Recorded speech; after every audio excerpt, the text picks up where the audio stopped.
Welcome into another episode of Everything is Logistics, a podcast for the thinkers in freight. We are proudly presented by SPI Logistics, and I'm your host, Blythe Brumleve. And today I'm happy to welcome in somebody I've been trying to get on the show. And I say trying, meaning like I've had you on a post-it note of I got to get her on the show, and I finally reached out and you immediately said yes. So that was, one of those big worries off of my plate. But Kary Jablonski, she is the CEO of Trucker Tools, and we're going to be talking about a different kind of CRM today, a carrier relationship management platform. So Kary, welcome into the show.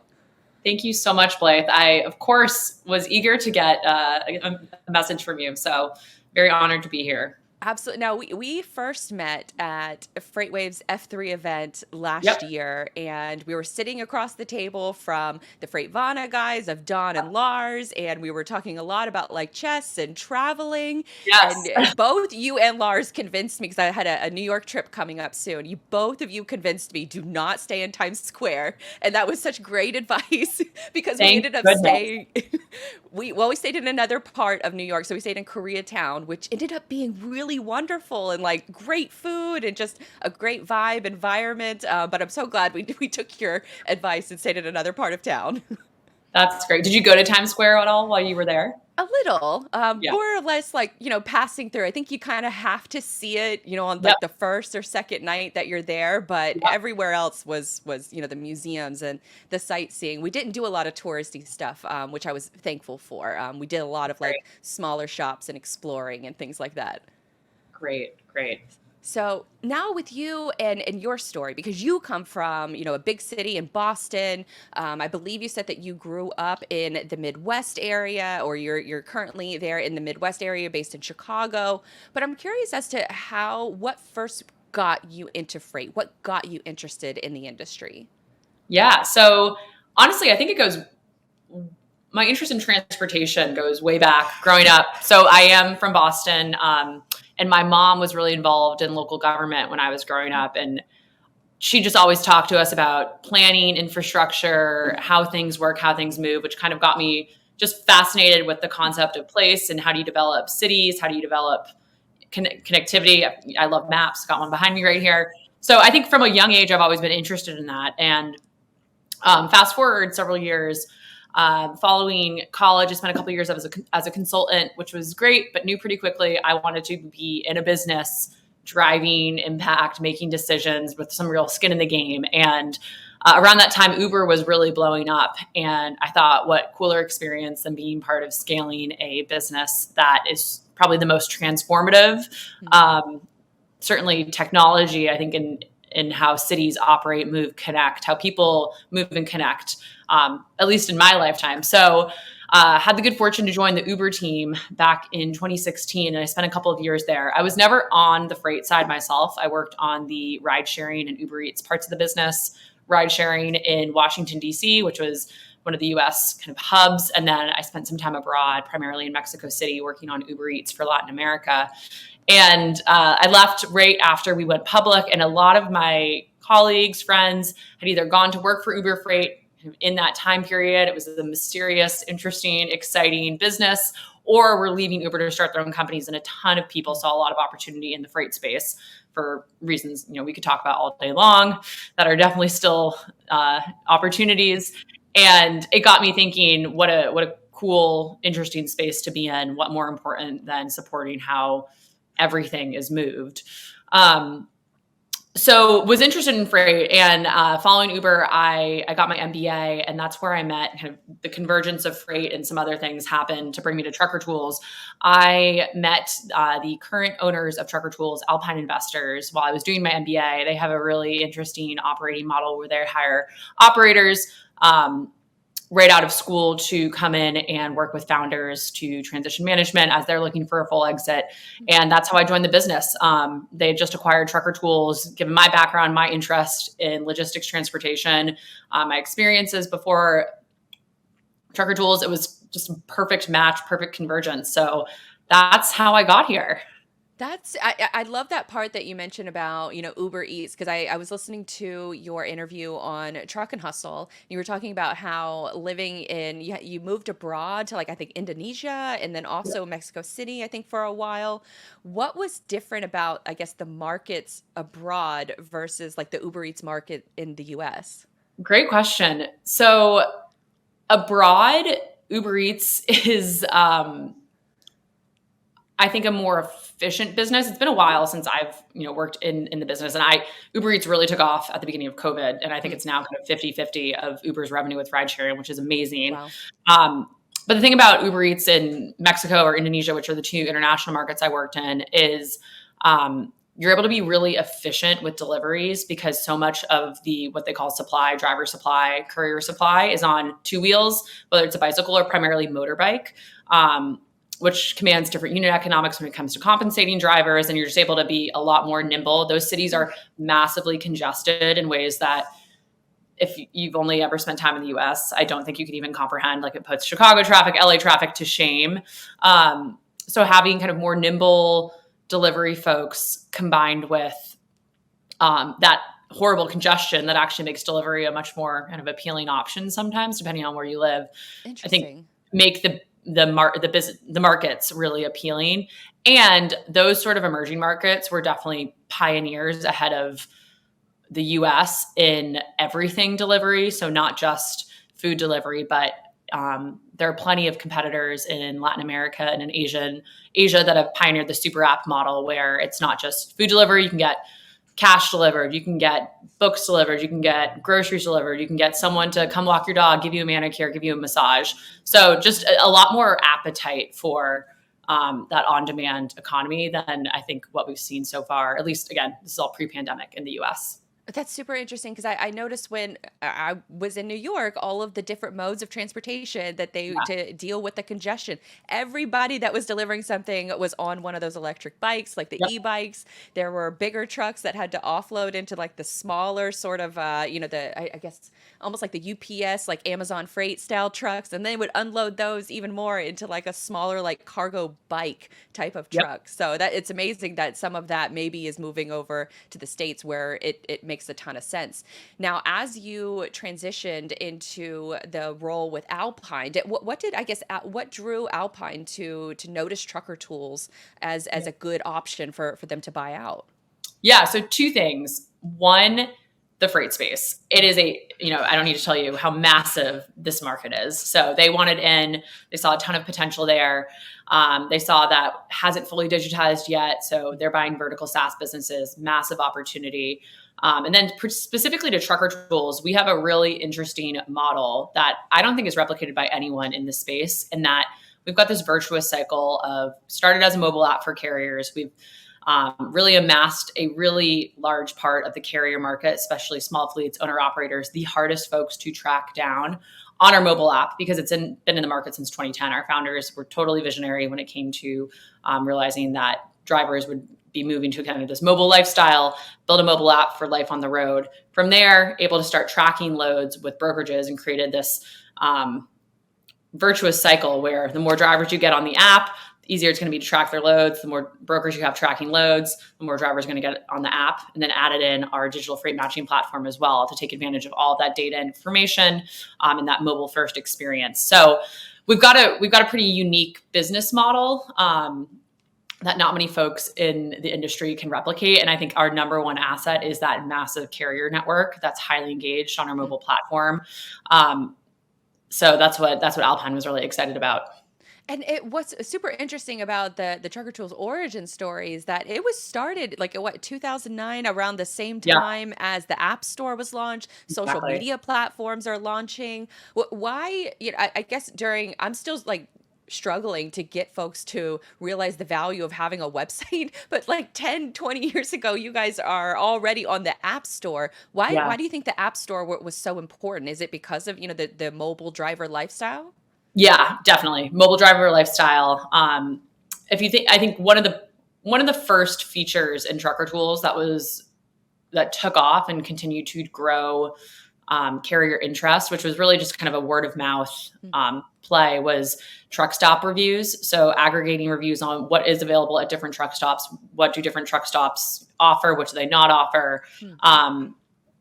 And if you think about it, the only way to kind of capture that information is basically to crowdsource it among the very, very fragmented carrier base. So I think our founders, Prasad and Murali, saw data like that. There needs to be some sort of crowdsource effort to aggregate it, combined with the mobile first lifestyle of especially owner operators, who many of them, live in their truck for days, weeks at a time, made a lot of sense. And so I would imagine that maybe in the early days, it was maybe easier to convince truck drivers to download an app, because it feels, especially on social media, it feels like truckers are very like tech averse. They're slow to trust a company in order to download an app or to install new technology on their truck, things like that. How is, I guess, Trucker Tools balancing that? Was it easier before and now it's maybe a little bit more challenging, or has it kind of been the same?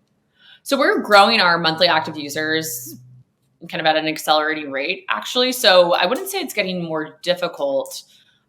I think one of our major advantages, again, is that we started so early. So we've been able to build that trust that has to be earned from the carrier and driver community. You can't just tell them, download this app. It's not going to, track you when you don't want to get tracked. It's not going to collect any data that you don't want collected.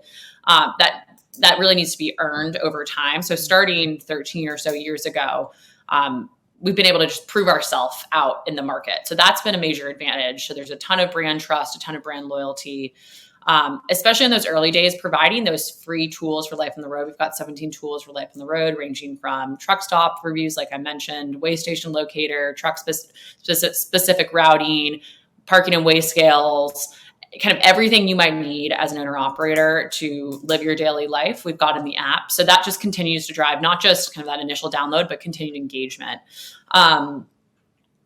Over time, though, certainly since the ELD mandate passed in 2018, we've been open to other forms of engaging with our carriers. We're seeing certainly plenty of brokers want to track via ELD right now because it's a one-time setup, set it and forget it. And it's often more consistent than mobile tracking. It's not the same with carriers. It can be more of a challenge to get them to convince or get them bought into ELD tracking, when it's often actually better for them. There's no safety concern because they don't have to deal with a phone.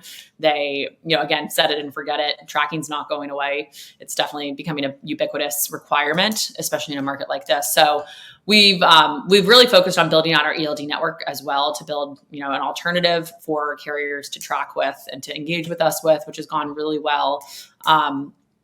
And I think that's also just kind of a trust play. When the mandate came out in 2018, trust was probably here. Now it's like just up here, and every little bit makes a difference. And our goal is to really just meet carriers where they are, however they are. So I talked about the mobile app, talked about ELDs. We just released another tracking, I guess I'll call it modality, in our text to track and WhatsApp to track functionality, which is for those drivers who do not want to download a mobile app, who may not have an ELD or do not want to integrate their ELD. Brokers can automate sending a one-time SMS or WhatsApp message to them to click on, share their location, and go back to driving. So we've really, our goal is to meet the carrier where they are. Mobile app, we're dedicated to continue to prove out value, which continues to drive our adoption rate, but we are absolutely open to other ways to engage carriers. And you had said one thing during one of these interviews that I was listening to that I really resonated with, is that a lot of the tools that are in Trucker Tools are giving the ability to the carrier, especially the small owner operators and the small fleets. I think something like 80% of your carriers on your platform have 5 trucks or less. You listened to all those interviews. Great job. I'm so impressed. But one thing I really liked what you said is that you're giving tools to the smaller carriers that the big ones already have. And I think, everything we've seen over, the yellow situation over the last few weeks, even months, giving access to these similar tools and these similar like selling advantages for these smaller carriers seems like a really important play.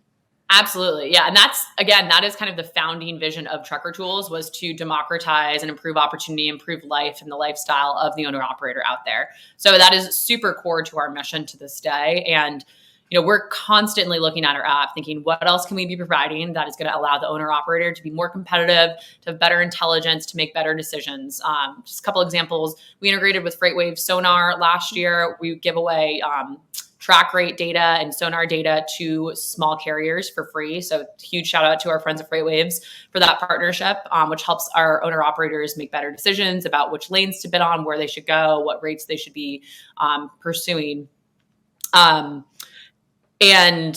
we've got a couple other things in the works right now in the vein of partnerships that we're hoping to launch within the mobile app that are just going to give owner operators and small fleets more access to whether it's capital, whether it's credit, just help them kind of open up their opportunity set. And I think one more important tool you said too is that the digital bookings are the future for small carriers and contractors. You said that about a year ago. That was on BCB Live. I'm keeping my interviews straight. Oh my gosh. You've done so Where did you find all this? It's like all on YouTube. YouTube is like, I love using it or using other interviews to sort of give me that baseline and, see what the predictions were, the thought process were, a time period ago, and see if we're anywhere closer to that. Because that you did say that about a year ago, that digital bookings are the future for small carriers and contractors, and you want to try to get rid of the one load wonders by helping carriers and brokers develop those relationships. So do you think that we're closer to that reality of the digital broker being the future, or are there still some ways to go? So I think we are closer to digital bookings being a core asset, a core capability of any brokerage. I think digital brokers and traditional brokerages are just kind of converging into one and the same. And it's really all about being a tech-enabled broker. If you go to the Uber flight floor or you go to the Convoy floor, it's going to look a lot like the Echo floor or the Coyote floor. So I don't really even... Honestly, I think probably the biggest difference there is like on technology budgets and the kind of probably not even though. I mean, these companies have massive tech budgets, which is awesome. They build great technology. So anyway, all to say, I do think that prediction is trending in the right direction. Great job, Kary. And that we've seen, at least from the data that we track at Trucker Tools, a massive increase in the number of digital interactions, digital bookings that carriers are making and completing on our platform over the year. I think that's driven by a couple of things. One, carriers are chasing freight everywhere. It's, the market is still down. So carriers need to be nimble. And the fastest way to try to book a load is to make a digital offer, or even better, book loads completely digitally with a Book It Now or an automated negotiation, which is another feature that we have. I also think just kind of there are these secular tailwinds of mobile adoption of, the baby boomers are kind of aging out of being drivers. We've got millennials and even Gen Z now aging in. They're folks who grew up on a cell phone. They're always going to be looking to make mobile decisions or use, mobile first, if not web first. So I think, that's absolutely happening, but I don't see digital brokerages disintermediating traditional brokerages. I just see the adoption of technology continuing to be kind of the number one success determinant of a traditional brokerage. If they're able to build a great tech stack, keep it really up to date, and create a really powerful network through that technology, they're going to be great. It almost feels like table stakes now for a lot of brokerages, that you have to have some of these capabilities. Otherwise, you're going to spend all day on the damn phone. Oh, yeah. You can't.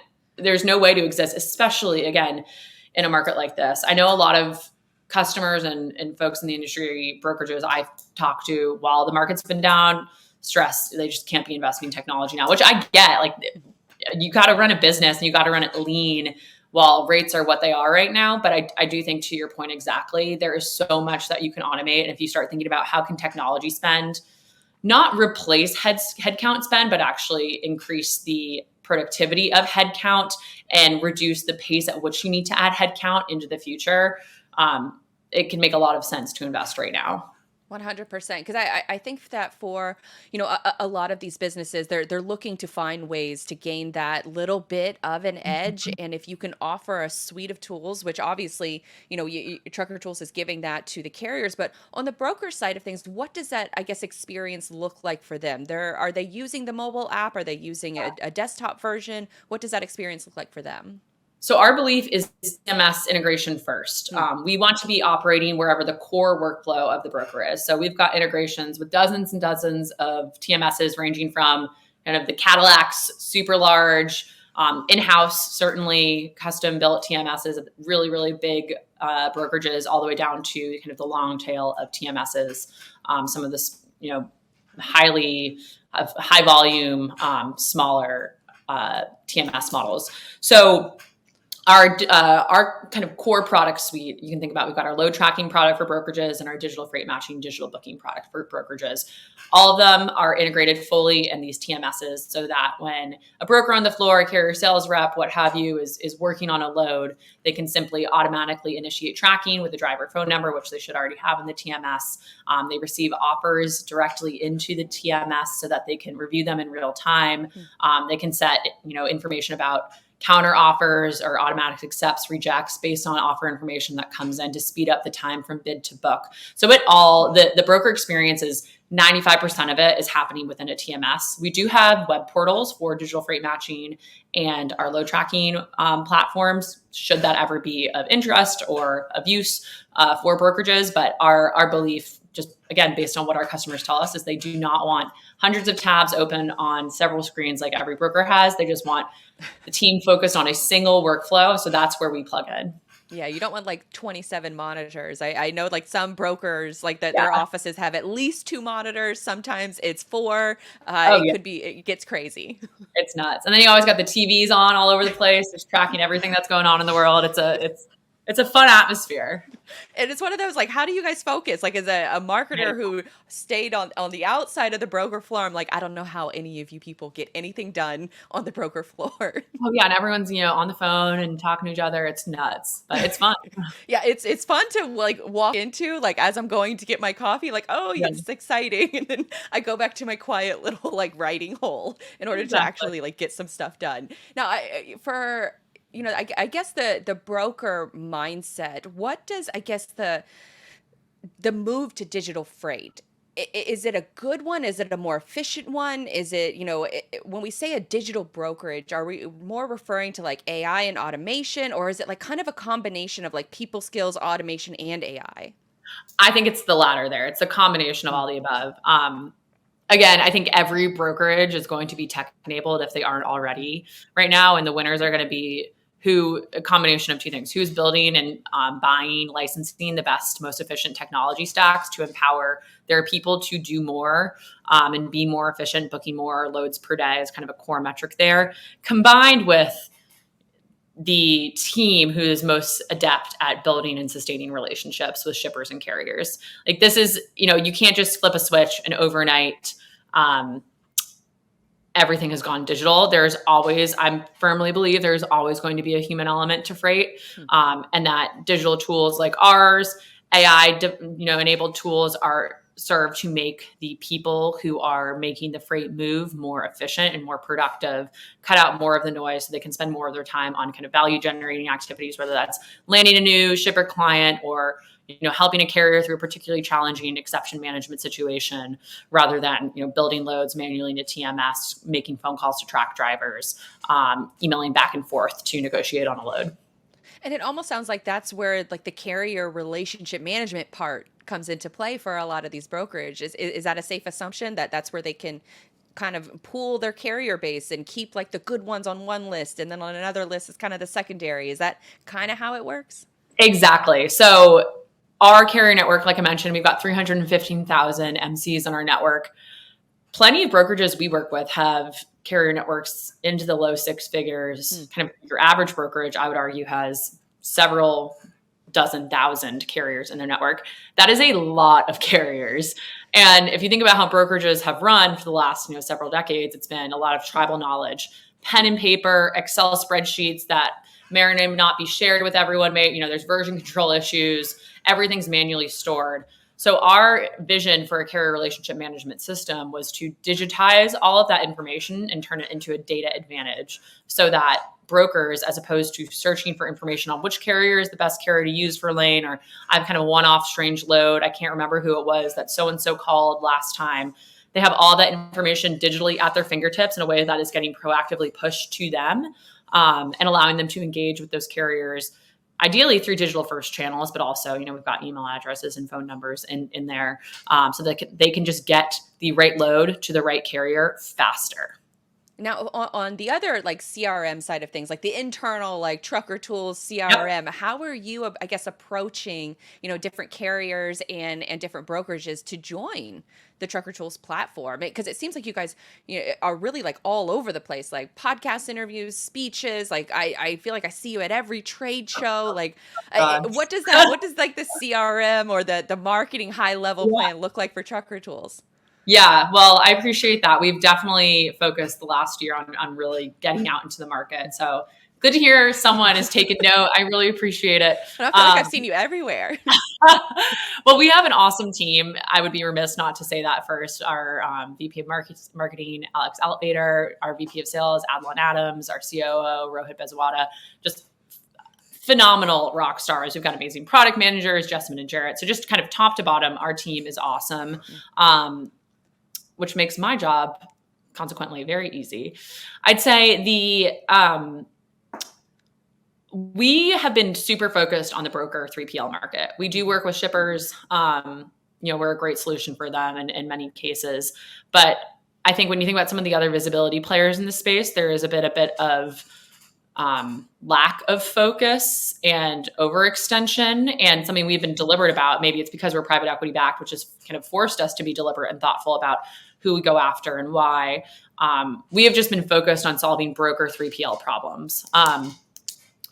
And like I mentioned a couple, 10 minutes ago with the virtuous cycle, as we onboard more brokerages onto our platform, we kickstarted things with the mobile app for carriers, aggregated a ton of carrier supply, makes it very easy. Brokers are always looking to build connections with carriers. That is kind of their number one asset as well. It makes it very easy for us to onboard brokers onto our load tracking or digital freight matching platform.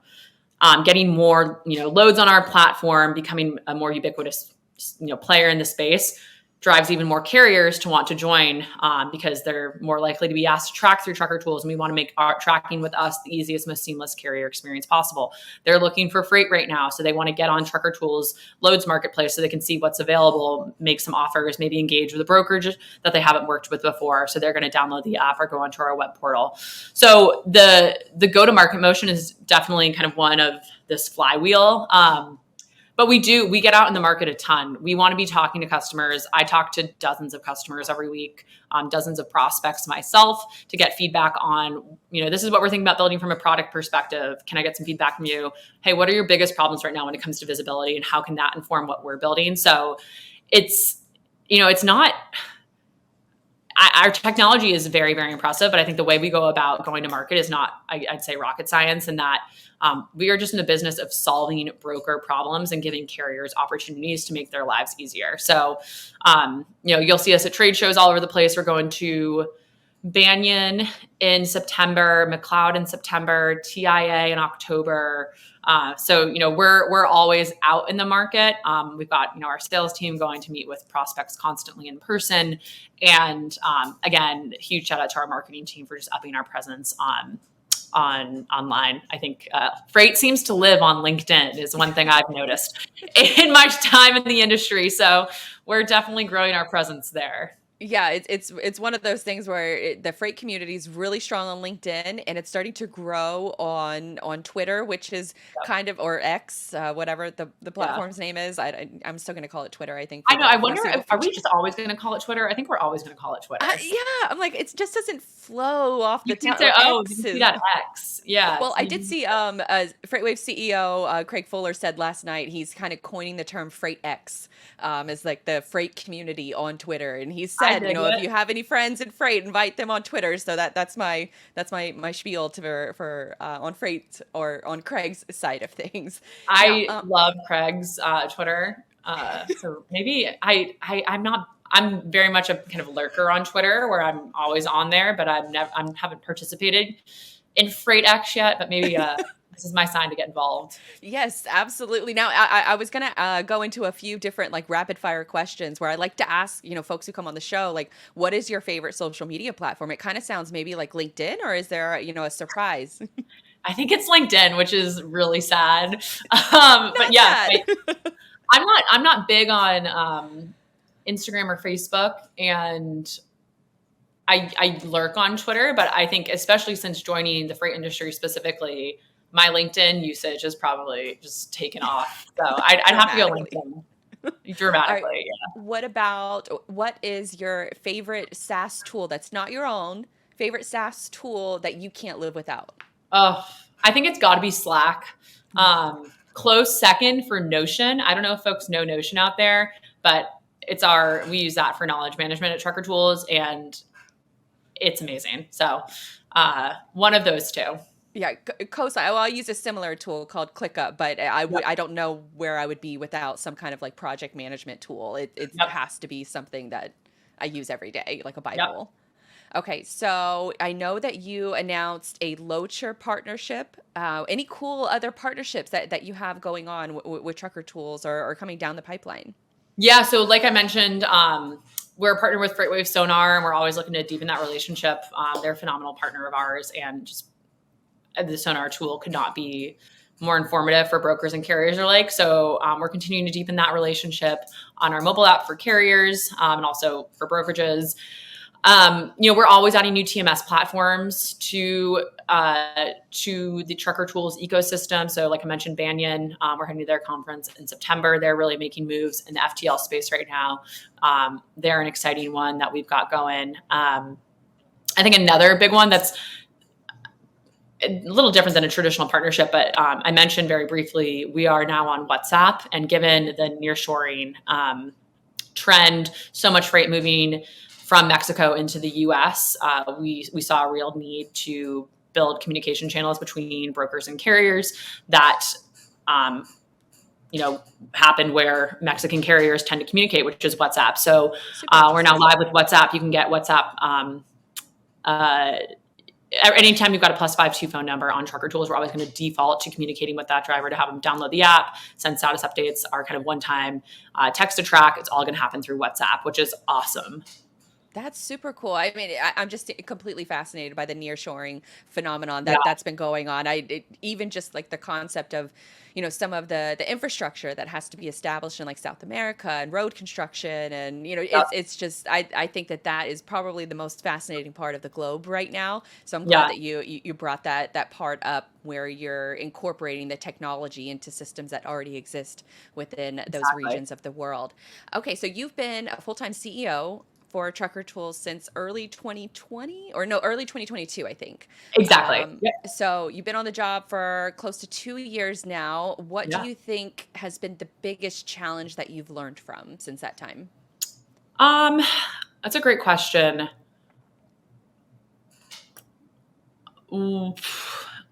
Saying the freight market, I don't think counts because everyone's been dealing with that, but it is, the timing of when I joined the business was funny in that, I joined as our COO in late 21. It's like everyone's, just investing in technology and everything is great. And then kind of as soon as I stepped into the CEO role, things took a turn. We've absolutely grown very, very healthily through it. I think, and thanks to our kind of product diversification, but that has definitely been challenging. I think a unique challenge of our industry is because it is so cyclical and markets boom and bust frequently and hard. You need to be nimble and have solutions to problems that different customers feel in different markets. Talking to brokers in a down market is very different than talking to brokers in an up market. So I think that's probably been the biggest challenge I've faced is how do we, pivot the way we're talking about the business to make sure that we're talking to the current needs of our broker customers. And what that's looked like for us right now is really focusing on the load tracking side, on additional modalities in addition to mobile tracking. So our ELD network, we've really grown quickly. Our text to track, we're excited about. And then on the digital freight matching side, moving from less from a kind of a carrier sourcing perspective to more of a digital bookings automation perspective. Yeah, it almost sounds like you guys are, with how much you talk to your customers, I'm sure you're already like well ahead of the game when it comes to product development and the product roadmap and things coming down the pipeline. Now, a couple final questions. Anything that we can be on the lookout for from like a release perspective or like product roadmap that you would want to share, or, new announcements, anything like that? Yeah. So on the product front, we're really excited. Over the next 6 or so weeks, we're launching our carrier validation concept, which Fraud has also been, I can't believe we haven't talked about fraud. This is I the know. longest I we've just gone in an interview without talking about fraud, which feels kind of nice. But it's obviously been a huge, huge topic in the space. And there's so many interesting businesses out there doing their part to combat it. And what we're doing is introducing our carrier validation concept, which is going to every couple of months force every single carrier who is signed up with Trucker Tools, over 315,000 of them, to revalidate their identity by answering a series of questions that are kind of akin the trucking version of what's your mother's maiden name. So what loads or what lanes have you run over the last 2 months? Which broker did you work with last week? So that we're really, what type of equipment do you run? So that we can build a lot of confidence into our brokers that the carriers who are interacting digitally with on Trucker Tools are who they claim to be. Super smart. I love that approach because, I mean, who better to gauge your audience than a tool with, what would you say, 350,000 carriers? Yeah.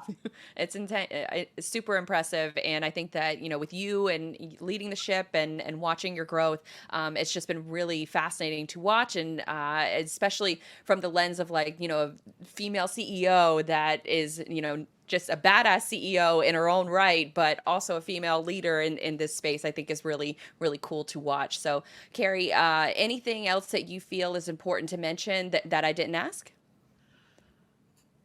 No, I mean, I think you did the most thorough research out of anyone I've ever spoken Oh, to. So sorry to all of the other podcasters out there, but you need to take notes because you went deep in the archive and you're inspiring me to Google myself. But well, hopefully, all good things pop up. yeah, I'm sure it's going to be we'll all see. the cool interviews. So hopefully, we can add our interview to that list. Yeah. And Kary, this has been a pleasure talking to you. And for folks who want to follow more of you and your work, I imagine maybe LinkedIn is probably the best place to do that. Find me on LinkedIn. Yep, Kary Jablonski. That's the spot to be. Though Awesome. I might, fire up a new Twitter profile today, Kary Freight or something, just to get in the Yeah, Kary conversation. Freight X. Yeah, exactly. All right. Well, if you do make that Twitter account, shoot it over to me. I'll make sure, or an X account. I'll be sure to add the link in the show notes along with your Great. LinkedIn and a link to Trucker Tools, of course. But thank you so much for joining the show. This was awesome. Thank you so much. This was wonderful.